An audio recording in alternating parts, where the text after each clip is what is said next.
Assalamualaikum teman-teman.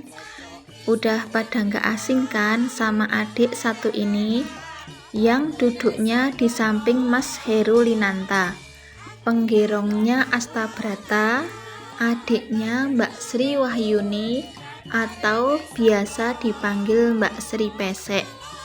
Dia adalah Mas Tio.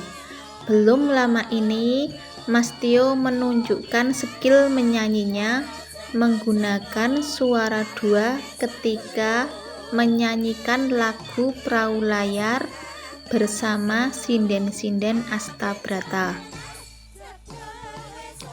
Menurut komentar-komentar di VT Mas Tio, suara dua pada lagu Perahu Layar itu merupakan karya dari Mbak Endah Laras. Beliau biasa dipanggil Bu El. Mas Tio merasa sangat bahagia membawakan suara dua itu karena dikomentari langsung sama Mbak Endah Laras. Berikut videonya.